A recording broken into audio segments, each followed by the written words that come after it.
ವಿಶ್ವ red cross ದಿನಾಚರಣೆ ಅಂಗವಾಗಿ ನಗರದ ಬೀದಿ ಬದಿ ವ್ಯಾಪಾರಿಗಳಿಗೆ ಸಹಾಯಧನ ವಿತರಣೆ. ಸಾಮಾಜಿಕವಾಗಿ, ಜಾತ್ಯತೀತವಾಗಿ, ಆರ್ಥಿಕವಾಗಿ ಹಿಂದುಳಿದವರ ಆರೋಗ್ಯ ಸುರಕ್ಷತೆಗಾಗಿ ನಿರಂತರವಾಗಿ ಆರೋಗ್ಯ ಸೇವೆ ಶಿಬಿರಗಳನ್ನು ನಡೆಸುತ್ತಾ ಅನೇಕ ಸಾಮಾಜಿಕ ಸೇವೆಗಳನ್ನು ನಿಸ್ವಾರ್ಥ ಭಾವನೆಯಿಂದ ನಡೆಸುತ್ತಾ ಬಂದಿದೆ ಎಂಬುದಕ್ಕೆ ರಾಜ್ಯಪಾಲರು ಪ್ರಶಸ್ತಿ ಗೌರವಗಳನ್ನು ನೀಡಿರುವುದೇ ಸಾಕ್ಷಿಯಾಗಿದೆ ಎಂಬುದಾಗಿ ರೆಡ್ ಕ್ರಾಸ್ ಸಂಸ್ಥೆ ಚೇರ್ಮನ್ ಎಚ್.ಎಸ್. ಸುಂದರರಾಜ್ ಅವರು ಹೇಳಿದರು. ಹಿರಿಯೂರು ನಗರದ ಗಾಂಧಿ ವೃತ್ತದ ಸತ್ಯಂ ಟೆಕ್ಸ್ಟೈಲ್ ಆವರಣದಲ್ಲಿ ವಿಶ್ವ ರೆಡ್ ಕ್ರಾಸ್ ದಿನಾಚರಣೆ ಅಂಗವಾಗಿ ನಗರದಲ್ಲಿ ಬೀದಿ ಬದಿಯಲ್ಲಿ ಕುಳಿತು ಪ್ರತಿನಿತ್ಯ ವ್ಯಾಪಾರ ಮಾಡುವ 10 ಜನ ವ್ಯಾಪಾರಿಗಳಿಗೆ ಸಹಾಯಧನ ವಿತರಿಸಿ ಅವರು ಮಾತನಾಡಿದರು. ರೆಡ್ ಕ್ರಾಸ್ ಸಂಸ್ಥೆ, ರೋಟರಿ ಸಂಸ್ಥೆ, ಇನ್ನರ್ ವೀಲ್ ಸಂಸ್ಥೆ ಹಾಗೂ ದಾನಿಗಳ ಸಹಕಾರದಲ್ಲಿ ಅನೇಕ ಸಾಮಾಜಿಕ ಸೇವಾ ಕಾರ್ಯಗಳು ಆರೋಗ್ಯ ತಪಾಸಣೆ ಮಾಡ್ತಾ ಇದೆ ಅಂತ ಹೇಳಿದರು.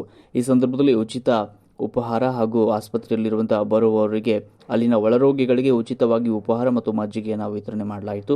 ಈ ಕಾರ್ಯಕ್ರಮದಲ್ಲಿ ರೆಡ್ ಕ್ರಾಸ್ ಸಂಸ್ಥೆಯ ಉಪಾಧ್ಯಕ್ಷರಾದ K R. Venkatesh, vice chairman A. Raghavendra, Sanna Bheemanna, B K. Naganna, T S. Malleshappa, K S. Mahabaleshwara Shetty, P R. Satish Babu, Omkar, Rajesh, Parameshwara Bhat, Trayambakamurthy, Shashikala Ravishankar, Geetha Radhakrishna, Ravikumar, H. Venkatesh, Vishwanath, M. V. Harsha, ಕೋಆರ್ಡಿನೇಟರ್ಗಳಾದ ಸಿ. ನಾರಾಯಣ್, ಆಚಾರ್, ಎಚ್.ಎಸ್. ರಾಧಾಕೃಷ್ಣ, ಅಖಿಲ ಭಾರತ ವಿಶ್ವಕರ್ಮ ಪರಿಷತ್ ನವದೆಹಲಿ ರಾಜ್ಯ ಅಧ್ಯಕ್ಷರಾದ ಪ್ರಸನ್ನ ಕುಮಾರ್ ಸೇರಿದಂತೆ ಬೀದಿ ಬದಿಯ ವ್ಯಾಪಾರಸ್ಥರು ಈ ಸಂದರ್ಭದಲ್ಲಿ ಉಪಸ್ಥಿತರಿದ್ದರು.